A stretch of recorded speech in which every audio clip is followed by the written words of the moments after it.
नमस्ते दोस्तों, राधे राधे, जय श्री कृष्णा। कैसे हैं आप सब लोग? आई होप आप लोग बहुत ही अच्छे होंगे और मैं भी आप लोगों की दुआओं से बढ़िया हूँ।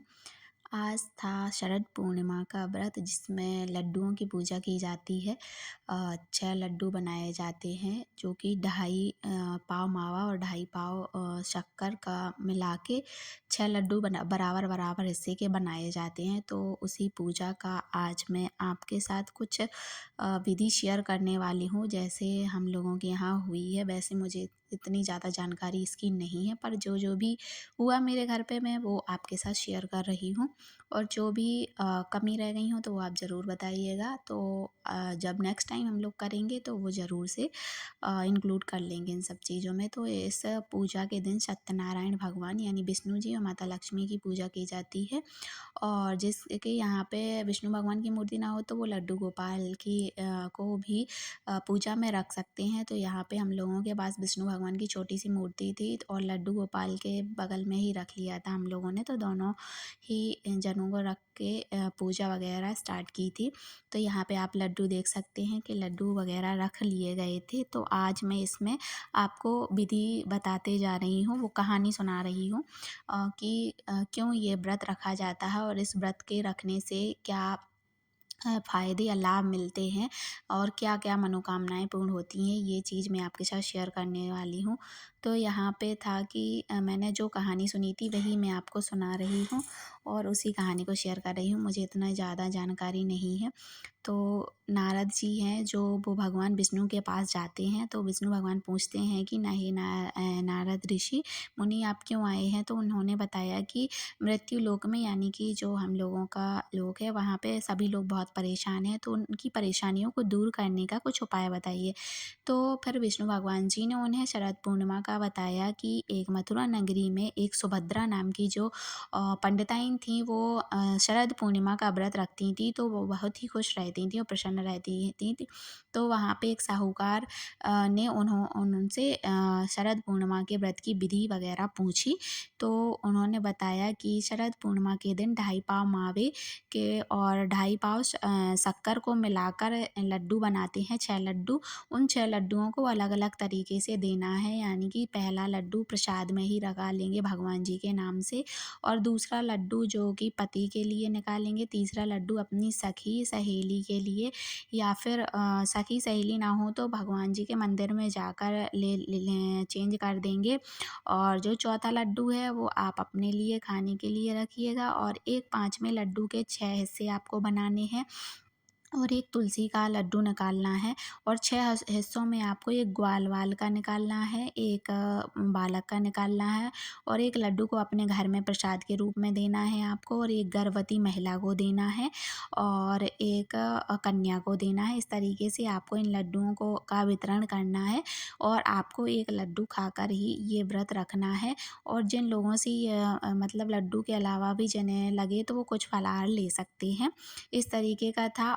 तो साहूकार अपने घर जाता है और अपनी पत्नी को ये व्रत की विधि बताता है। तो उसकी पत्नी ये व्रत रखती हैं जिसके प्रभाव से उनको 2 पुत्रियाँ प्राप्त होती हैं और उनका नाम एक का सावित्री और एक का चंद्रमुखी, यानी सावित्री बड़ी लड़की और चंद्रमुखी छोटी लड़की रहती है। और सावित्री अच्छे से विधि विधान से ये पूजा करती है और जो चंद्रमुखी यानी छोटी लड़की है वो इसको आधा अधूरा करती है। तो सावित्री को अच्छी संतान प्राप्त होती है और चंद्रमुखी की संतान होने के बाद वो ख़त्म हो जाती हैं, यानी जितनी भी संतानें चंद्रमुखी को होती हैं वो ख़त्म हो जाती हैं। तो चंद्रमुखी इससे परेशान रहती है। एक बार चंद्रमुखी पूजा करने के बाद जब उसकी संतान ख़त्म हो गई तो उसने क्या किया कि अपनी बड़ी बहन को घर पे बुलाया और एक टेबल पे अपने मरी हुई संतान को लेटाया और उसके ऊपर कपड़ा ढक दिया और बहन जब आई तो कहा कि बैठ जाओ। इस पर बहन ने जैसे बैठने को किया तो उसके साड़ी का पल्लू संतान को टच हुआ यानी छुआ, तो वो संतान रोने लगी और मतलब जीवित हो गई। तो फिर उसकी बड़ी बहन ने कहा कि ये क्या तुम मुझसे पाप कराने वाली थी? तो तब चंद्रमुखी ने कहा कि ये पाप नहीं है दीदी, आपके प्रभाव से ही ये संतान जीवित हो गई है, ये तो पहले ही मर गई थी। पर आप मुझे अच्छे तरीके से बताइए कि ये ये सब आपके शरद पूर्णिमा के व्रत से ही सब कुछ ठीक हुआ है, तो आप मुझे भी ऐसे ही बताइए उपाय, जिससे कि मेरी भी जो संतान हो वो जीवित रहे।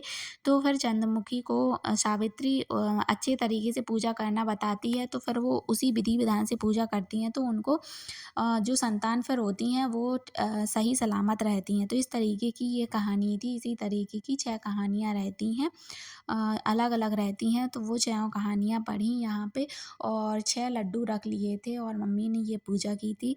मैं तो स्कूल गई थी, तो मैंने तो ये पूजा नहीं सुनी, मतलब मुझे इतनी जानकारी इसके बारे में नहीं है, और मैं ये व्रत भी अभी नहीं रख पाई हूँ। पर जब समय आएगा तो मैं जब लगेगा तो देख लेंगे।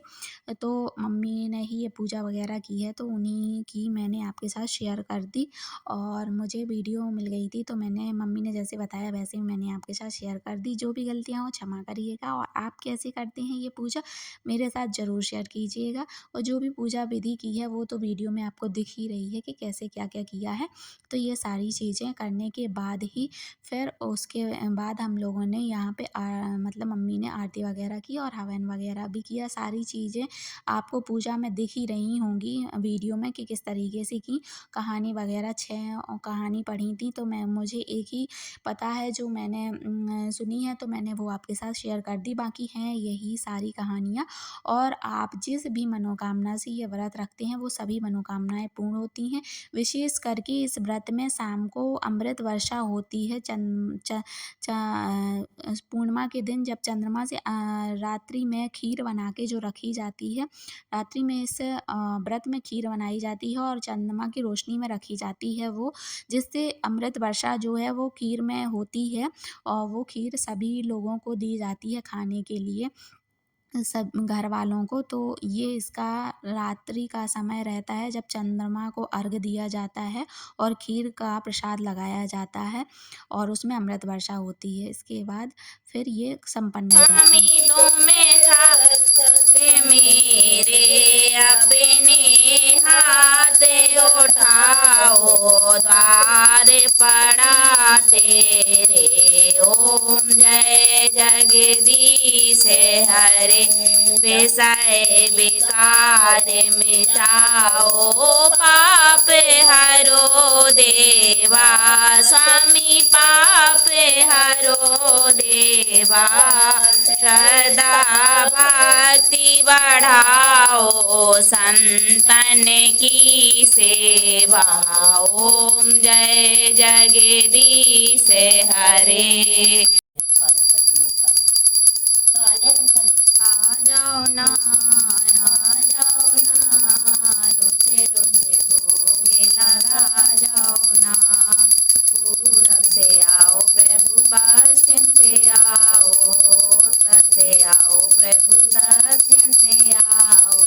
चारों दिशाओं से आ जाओ ना, आ जाओ ना, रोजे रोजे भोग लगा जाओ ना। दीपक बुझा जला जाओ ना, सवेरी के बेर सुदामा के तंदो, सागे बेदोरे घरे खा जाओ ना, खा जाओ ना। दीपक बुझा जला जाओ ना, रोजे रोजे भोग लगा जाओ ना। नदिया गहरी नाव पुरानी, नैया पार लगा जाओ ना, लगा जाओ ना। दीपक बुझा जला जाओ ना, रोजे रोजे भोग आ जाओ ना। आचमन कीजे दया निधाने, आचमन कीजे कृपा निधाने, आचमन कीजे श्री भगवान।